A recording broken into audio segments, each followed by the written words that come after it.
Hey there, and welcome. It is day one of the Pitch Vision Football Academy, and honestly, I am absolutely thrilled you're here.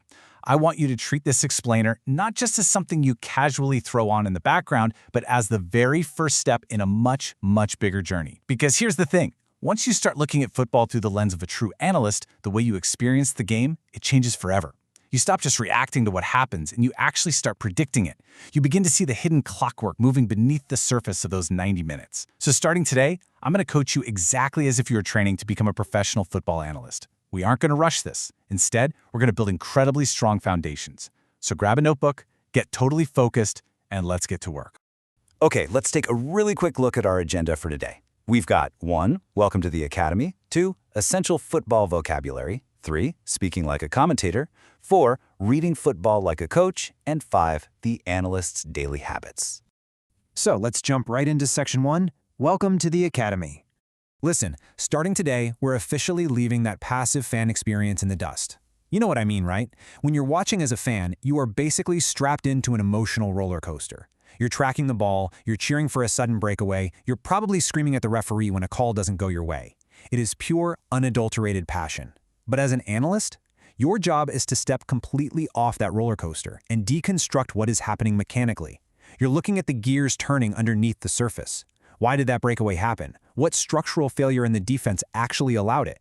To construct a robust, professional understanding of the game, we have to start from the ground up and strip away our biases. You and I are partners in this, and we're going to take it one deliberate step at a time to forge that analytical mindset. Moving right along to section 2, essential football vocabulary. Look, mastering these first 10 foundational words is going to instantly upgrade your ability to articulate the action. Having the English terms, the pronunciation guides, and the Bengali translations all mapped out ensures complete, multi-layered comprehension for us. Words like goalkeeper, midfielder, formation, and possession are absolutely your bread and butter. If you can confidently use these exact terms, rather than vague descriptions like, oh, the guy in the middle, or they just have the ball a lot, your analysis immediately carries weight. It commands respect. This is all about precision. When you use the exact right word, your brain actually starts processing the game with far more clarity. Let's move into the next 10 terms. Take a second to just absorb these. I really want you to pay special attention to the tactical concepts here, things like press, build up, and space. These aren't just vocabulary words, they are literally the building blocks of tactical analysis. Take build up, for instance. That isn't just about passing out from the back. It is the highly intentional sequence of movements a team uses to draw the opposition forward and progress the ball. And space?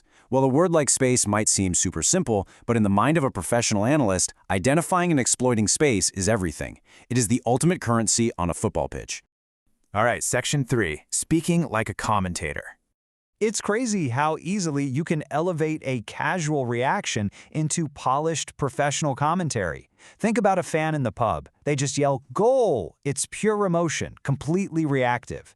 An analyst, on the other hand, says, "What a fantastic finish." It totally shifts the perspective, doesn't it? It describes the specific action, it adds qualitative value to the player's technique, and it sets a really authoritative tone. You aren't just celebrating that the ball went in, you are acknowledging the execution that made it happen. Let's look at another quick example. Literally anyone can watch a play and say, "Nice pass." But saying, "That was an excellent through ball," tells your audience exactly what kind of pass was just played. It implies you fully understand the tactical intent behind the action. A through ball means the player deliberately split the defenders to create a massive advantage for a running teammate. By choosing that specific phrase, you are painting a much richer, much more tactical picture for anyone listening. You're bringing them right into the mechanics of the play. I highly encourage you to read these speaking practice sentences aloud right now. Seriously, speak them into the room wherever you are. Practice connecting our new vocabulary with a professional, authoritative tone. Say, Liverpool are controlling possession instead of just Liverpool has the ball. Can you feel how different that sounds? Feel the cadence and the authority in that phrasing. The striker scored with a brilliant header. The team switched to a 4-3-3 formation. That right there is the voice of an analyst. It's calm, it's highly descriptive, and it's exact. Okay, section 4, reading football like a coach. Now, this is the ultimate paradigm shift. Actually, it's probably the most important thing we'll talk about today. From the very second of kickoff, you absolutely must resist the primal urge to follow the ball. The ball is designed to trick your eyes.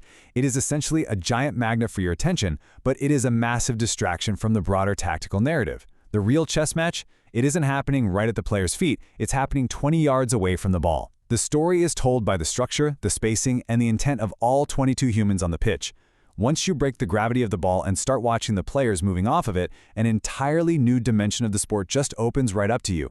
Imagine the referee blows the whistle to start the match. Your eyes shouldn't instantly follow that first pass back to the center half. Instead, you should immediately be asking yourself, which formation are both teams using, and who is pressing?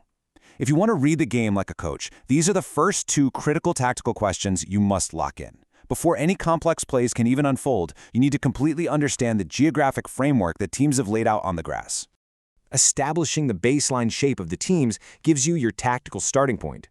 Knowing it's Team A in a 4-3-3 going up against Team B in a 4-4-2 tells you exactly where the numerical advantages are going to be before a single pass is even completed. Then you observe how aggressively they are trying to win the ball back. How do you do that?